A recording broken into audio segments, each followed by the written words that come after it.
learn about the happenings at the university. My great pleasure. During my many years as a Penn volunteer, I've had the pleasure and privilege of seeing firsthand the innovative, exciting evolution of our alma mater. I can't think of any better person to tell us all the great happenings at the university than tonight's speaker, our incredible President Amy Gutmann. Since her inauguration in 2004, President Gutmann has put Penn on the map as a global institution and impact maker. And under her leadership, Penn has become more diverse, more innovative, and more engaged with the world than ever before. So we can all be proud of. 2 years ago, in November 2016, our university has made a very wonderful, very wise decision to extend President Gutmann's contract to 2022, making President the longest serving president in Penn history.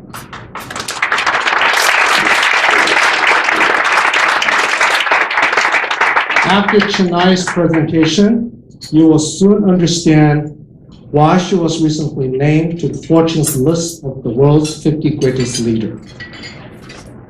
Ladies and gentlemen, please join me in a very, very warm welcome to Dr. Amy Gutmann.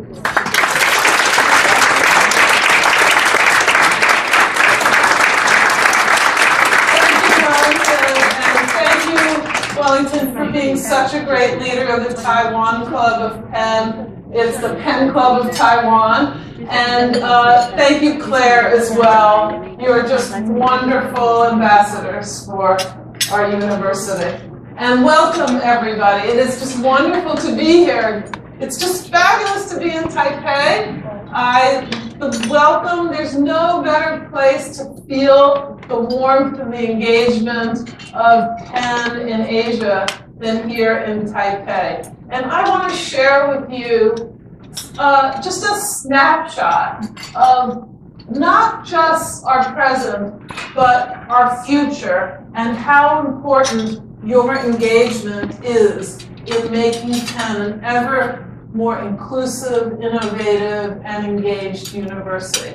So I want to bring, they say a picture is worth 1,000 words. Well, here are two pictures of Penn and Taiwan, a relationship that's rooted in collaboration and engagement.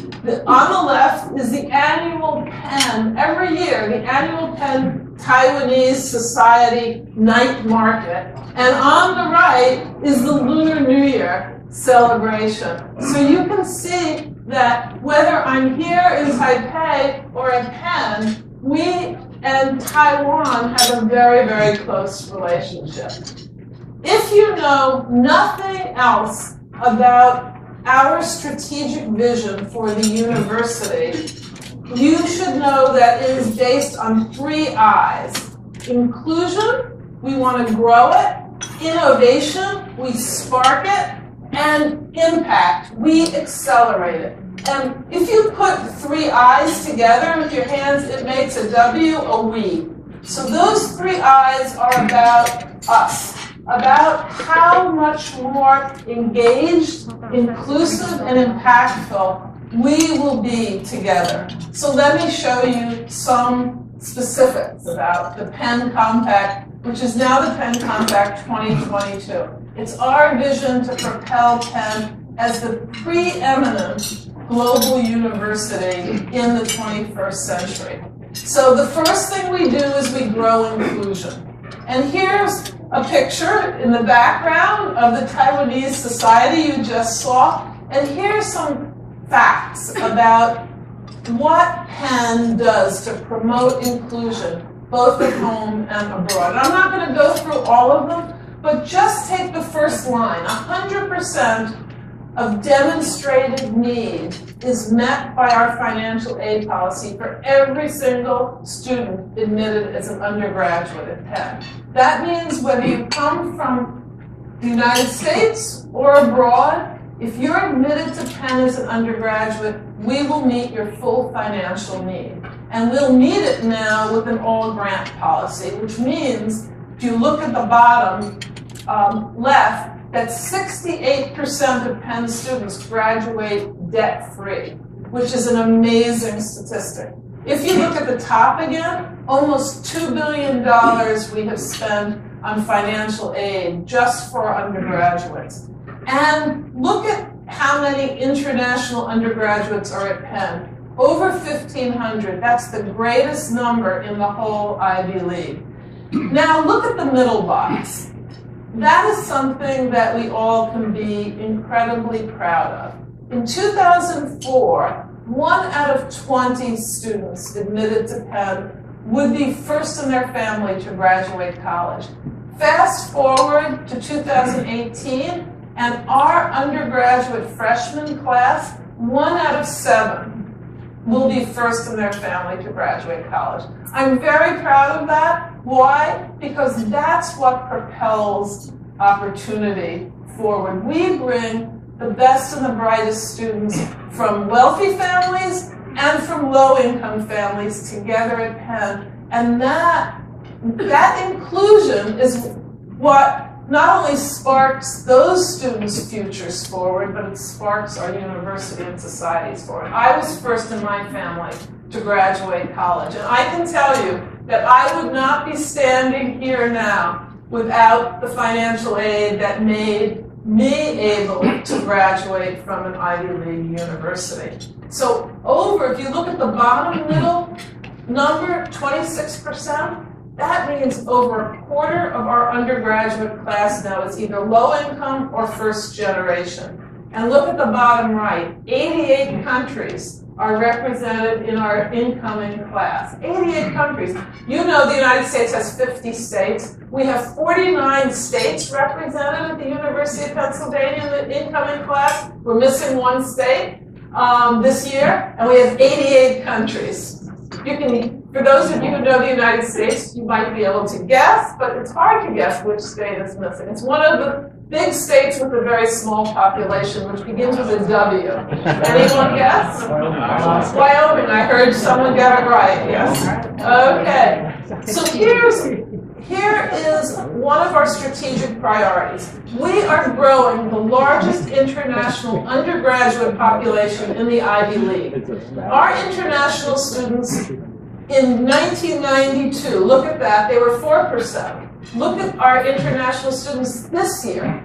They're now 13%. That is over tripling. You know why that's all the more amazing? We have not grown our undergraduate student body. So that means that we have become triply more global and international at the same time as we've maintained an incredible selectivity, an incredible quality. Here's another really astounding fact. And all the parents here can smile even more when they see how many applications we have. We had 44,482, to be precise, applications for this class of 2022. That is the largest number that's a larger number of applications than some other Ivy League universities, like the one in Boston that many years ago I graduated from. And look at the growth rate, 146% growth in our undergraduate applications. That is the fastest growth among the Ivy League. And you can see that it's almost twice as fast a growth as Harvard and Yale, for example, just to take 2 random examples. We're not competitive at all, right? But we're competing for amazing educational opportunity, and we like that kind of constructive competition. The interest across Asia supports our strong undergraduate application growth. So you saw we grew 146% over this period, our undergraduate totals. What do you think the growth in Asia is? Larger or smaller? Larger. Quite a bit larger, 227%. What about Eastern Asia? Larger, 276%. That's remarkable. We support the largest undergraduate international population in the Ivy League, and you can see we awarded aid. This is a very important fact because of the generosity of some people in this room and across the world. We've been able to increase the financial aid for our international students at even a faster rate than we've increased the rate for our domestic students. And we're absolutely committed to doing both. So you can see we awarded aids of 40% more international students than when I began in FY05, fiscal year 05. If for you who don't have this language, just put 2000 in front of the 05. And we awarded 18% more aided students among our domestic students.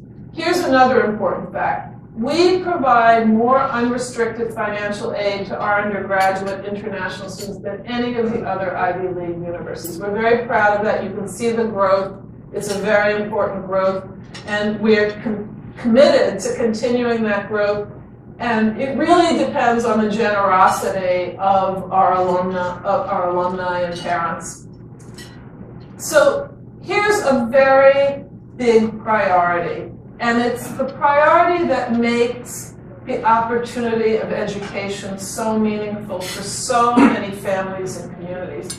What we mean by Penn First Plus, our students are either first generation to graduate college or low-income students. And we're creating, what they see is opportunities open up for not only themselves, but their families and their communities. And we're creating a web of support for these students. And I thought rather than just words, my words, I would give you a short video clip of what some of these students say about what they feel like when they've gotten into Penn. And some of the recent graduates here will identify this. This is a universal feeling, but you'll just hear it from a few students, so listen up. The day that the admissions decision came out, I was like really tense, a lot of anxiety. My family really wanted to be with me. We knew the time and the day. I actually ran back home to my basement, sat down with my mom and my sister. I logged into the Penn portal. Granted, this was on my iPhone. So I read like the first 6 words of the letter and just like sprinted up the stairs, and my mom started crying. A wave of so many emotions. I was definitely speechless. This was really happening. I was going to Penn. Mama, I made it. I am a first-generation student myself, and I know just how life-changing access to a world-class education can be. Penn's financial aid program is one of the main reasons I am here at the law school. Support for graduate students is so important. I'm a first-generation graduate student. My parents certainly could not have helped me. Starting their own Chinese restaurant was not an easy task for them. Private schools were not going to be affordable to me. When Penn gives money to a student like me, not only are they changing my life, but I'm 100% working to change the lives of others. So in terms of bang for your buck, I would say that it's a good ripple effect. So that's a universal feeling. I've met all of these students. So that one of those young men who said about his parents running a Chinese restaurant and how hard they worked to make his opportunity possible. When I talk to him, and when I'm telling the story now, I mean, tears well up in me because his ability to afford a Penn education is something you can't take for granted, but he absolutely deserves it. We admit students on the basis of merit, and you can see that our priorities for financial aid include graduate and professional students as well. So when I went around this room and we took pictures and introduced ourselves, I counted no fewer than 6 schools at Penn represented here. I wonder if I missed any.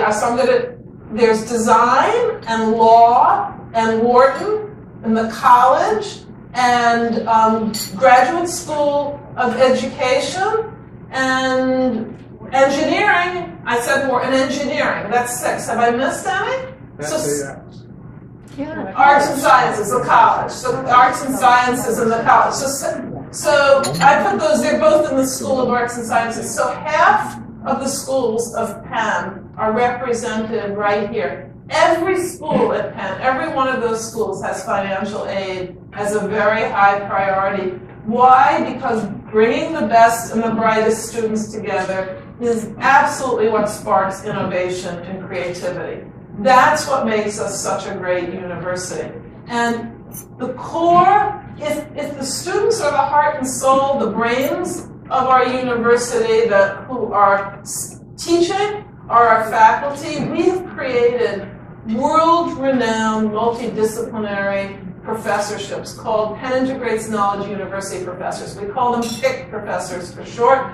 They can pick any university in the world to be part of. These are phenomenal faculty who represent what you represent in this room at the level of research and teaching. They have joint appointments between at least two schools. They do incredibly innovative research, and they also are spectacular teachers. So this makes us this is what's propelling us forward, and is what bringing the most talented students and the most talented faculty. It's a very virtuous circle.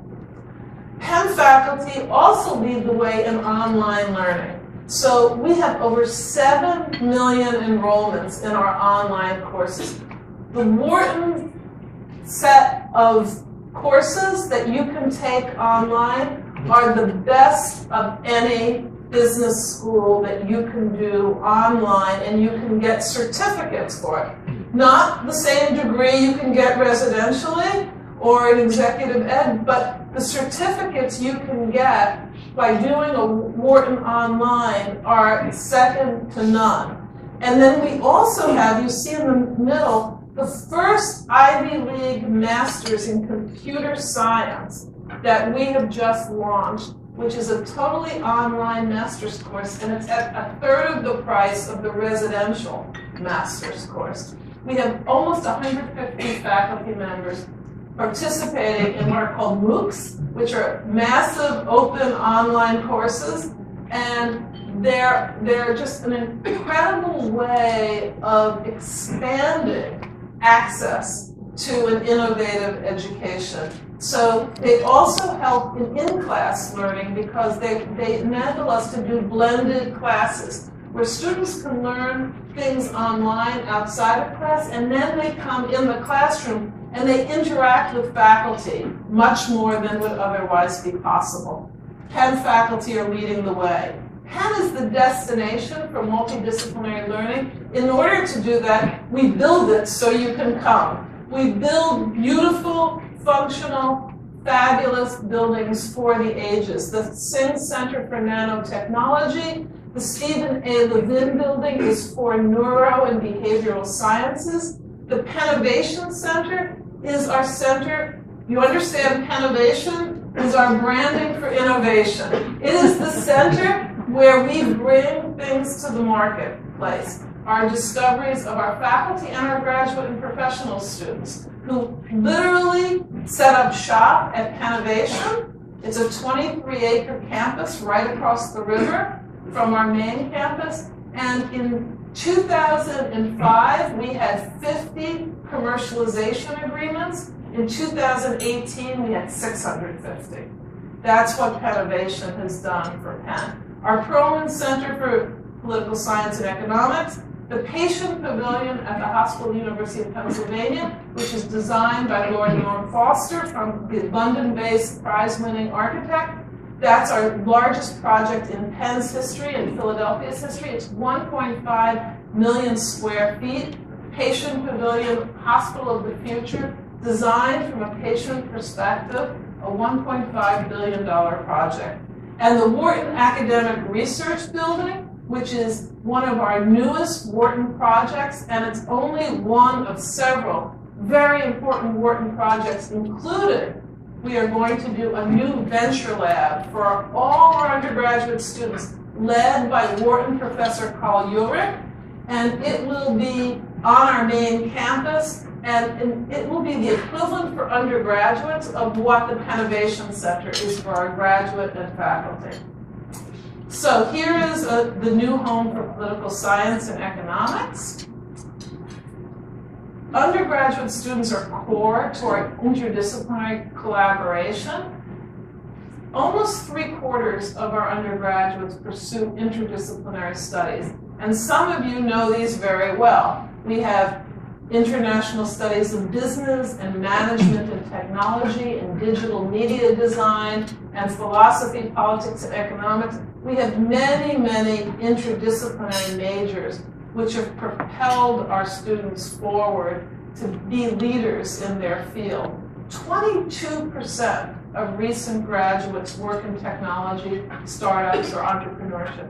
Many of you know that Wharton has historically been famous in finance. It still is famous in finance, but it's not only famous in finance, it's now also famous in being innovative data analytics and management and entrepreneurship, and all of the vocations of the future we are positioning our students to be part of. Our engineering school has a systems network major, which is positioning our students to go and work for Googles and the Facebooks and all of those really high-tech kind of information technology companies.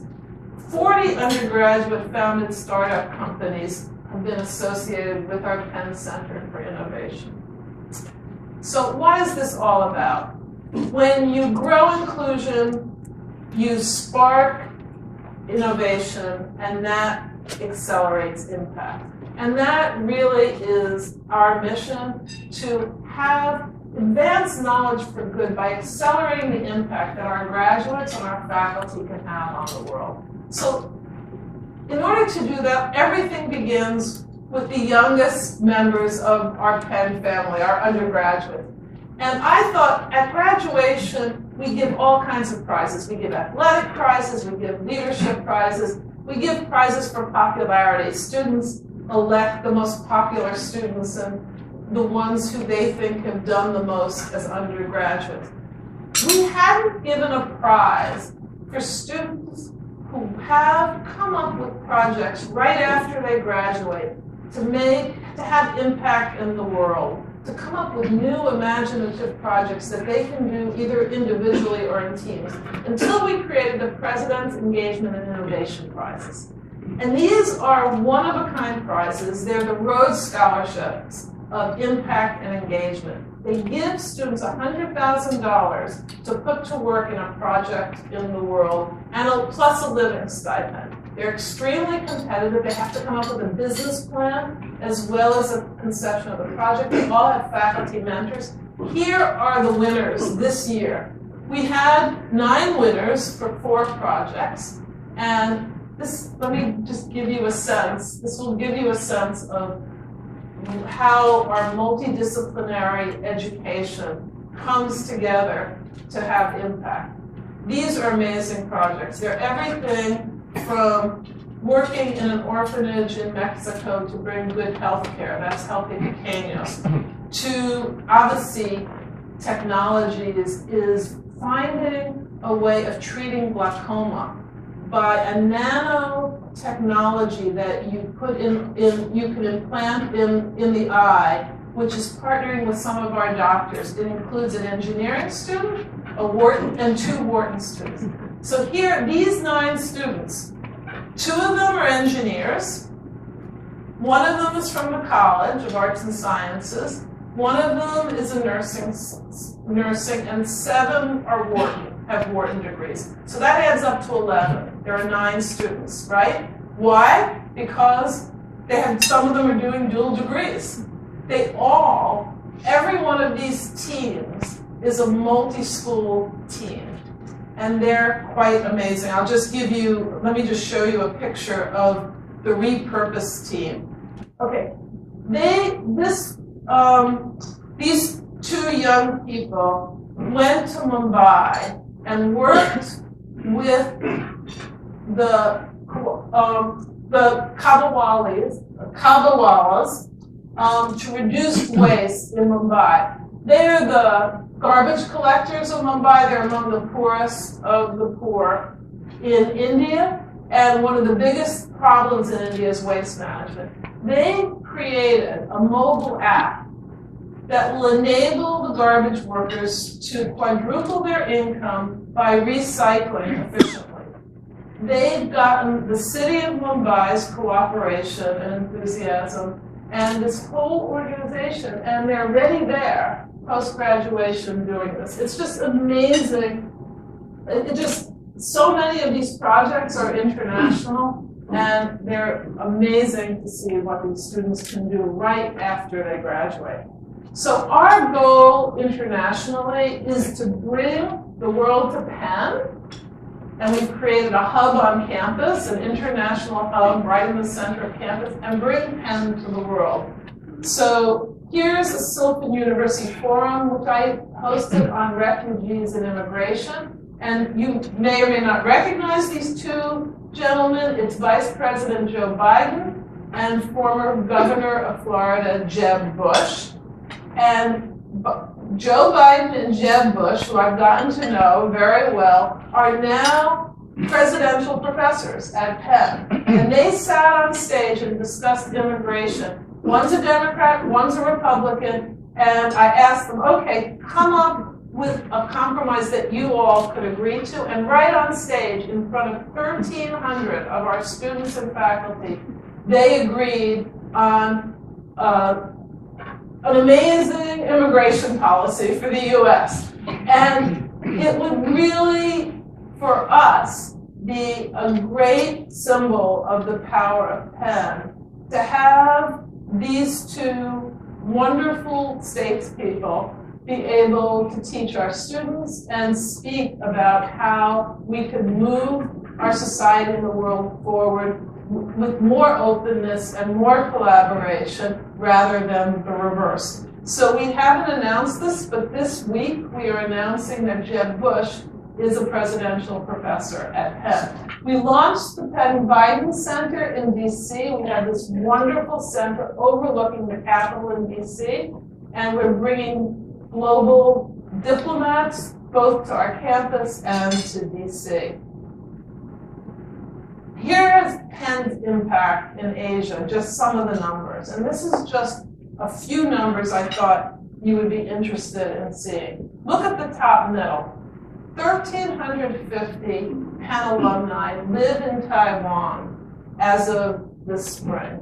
That's an amazing number for this country. 15,000 Penn alumni living in Asia, in all of Asia, and 1,350 in Taiwan. 30 Penn alumni clubs in Asia, including 26 in Eastern Asia. And then look at the top left, 234% increase in Penn students from Asia since 1990. And I'll just pick one other one. We have 92 university or school-based programs in Asia. So it's pretty amazing. Another part of impact, and I don't know how many of you know this, but we run one of the most prominent and the most integrated academic medical system in the country, maybe in the world. We run 6 hospitals, including the Hospital of the University of Pennsylvania, 3 of them in Philadelphia, and 3 of them in our region.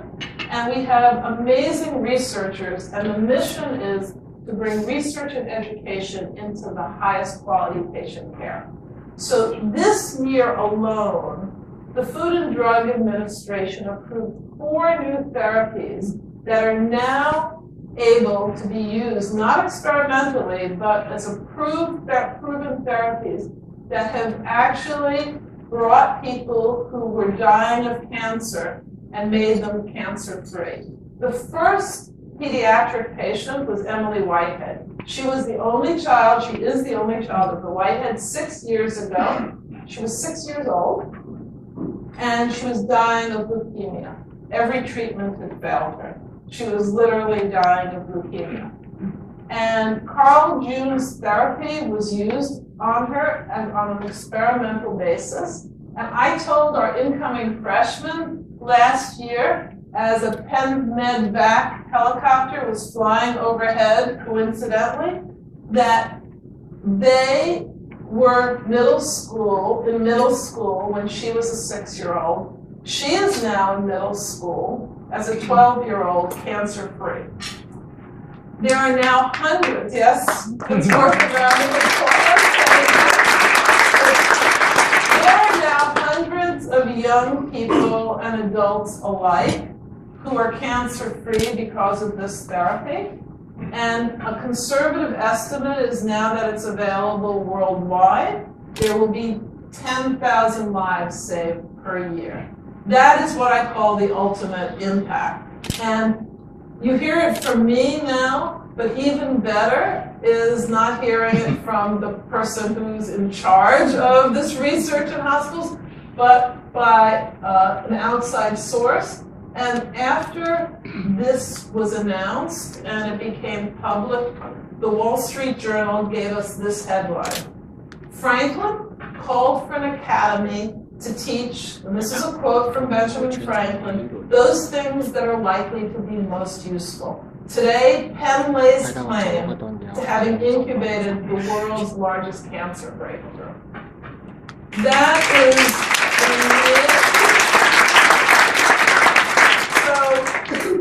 That is another thing, bringing the best and the brightest students and faculty to Penn and creating the ultimate impact on people's lives are things worthy of getting us all up in the morning, right? Here's how we summarize it. This is the power of Penn. It's advancing knowledge for good. And the power of Penn starts with you. It is about people. Ultimately, it's about empowering the most talented people from all over the world, bringing them together and really improving their lives by improving the lives of their families, their communities, and the world. That is Benjamin Franklin's vision brought into the 21st century and doing things that he could not possibly imagine.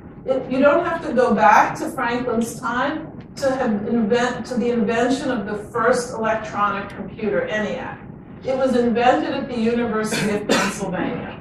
It took up a huge room. It had the power that is tiny compared to the power that you have on your cell phones that you hold in your hands. There's a recent graduate of the University of Pennsylvania who enrolled in a dual degree program as an undergraduate, the Huntsman program, and a dual degree program as a graduate student, the Lauder program, which a lot of you, quite a few of you around here. He is an example. What he and his company has been able to do, which is to create the ability to touch the touch screen capacity, that is bringing ENIAC into the 21st century and showing how the multiples of power that you get from bringing tools of multiple disciplines together, bringing it to the greatest university in the world, in my humble opinion, with the most wonderful alumni. That's the power of Penn. It's about creativity and collaboration, and that is inclusion, innovation, and impact. Again, a picture is worth 1,000 words, a video is worth 1,000,000. So here we bring to you a video that really brings some of our faculty and students to talk about the power of Penn. So please listen up. What makes me feel alive and what gets me up in the morning is this thought that I have, that I can change the world. We have this talent and we have this intelligence and we have this ambition here and we need to share it. We don't just work to make Penn better. We work to make Philadelphia better. We work to make the world better. At Penn, inclusion, innovation, and impact are more than words. They are a continuing call to action. And that call has never been more urgent than it is today. Penn is on the cutting edge of immunotherapy. We are world leaders in treating specifically melanoma and lung cancer. The FDA approval of CAR T cells means we can do something that's never been done before. It's breathtaking. This is a magic moment for the Penn Museum. This is the first time in almost a century that we are transforming our building and making it accessible to everyone. The data science revolution is sweeping right through Penn. With data, we can find out if we are making the world better, and that's what I'm after. Penn's campus today is an enormous workshop of ideas. It's a powerful engine for discovery and creativity. The Behavior Change for Good project is a joint initiative of the School of Arts and Sciences and also Wharton. We have the ambition of making Penn the epicenter of the behavioral sciences. Everyone here has such incredible ambition. We feed off each other's energy to make something brilliant. I was able to combine my love for dance with my excitement for business, and I'm able to succeed because of the resources that Penn provides. When you can bring together people who have different perspectives from science, technology, management, they can come and see a problem in different ways, then you can find the best solutions. You see students who are involved in local politics to national policy making. I'm part of a group called the International Human Rights Advocates. So a lot of the work that we're doing has an international global outreach. For our students to be successful in the future, they need to be global citizens, and Penn is building the opportunities and infrastructure that will ensure their success. They encourage us to go out into the world while we're still at Penn to understand the issues that are really pressing and doing something about them too. What we learn in the classroom is nothing if we don't actualize it, and the place that we can practice it is in our community with the people that we interact with on a daily basis. The more you have a supporting ecosystem around you, the more likely you are to succeed. Penn was the vehicle that allowed me to take that hard work and really achieve all of my dreams. The Power of Penn campaign will take us farther, faster, and propel us forward in bold new ways. Penn has marshaled the resources, built teams of scholars, created projects that matter. The time is right for a campaign at Penn because we are on the precipice of so many great discoveries. The power of Penn is within its students to affect change. Making the world a better place. We're always trying to push the envelope. Be constantly innovating. Volunteering and giving back. The sense of urgency to solve problems. It's not about where we've been, but where we're going. We will come together, as we always do, to seize this moment. Penn was made for these times.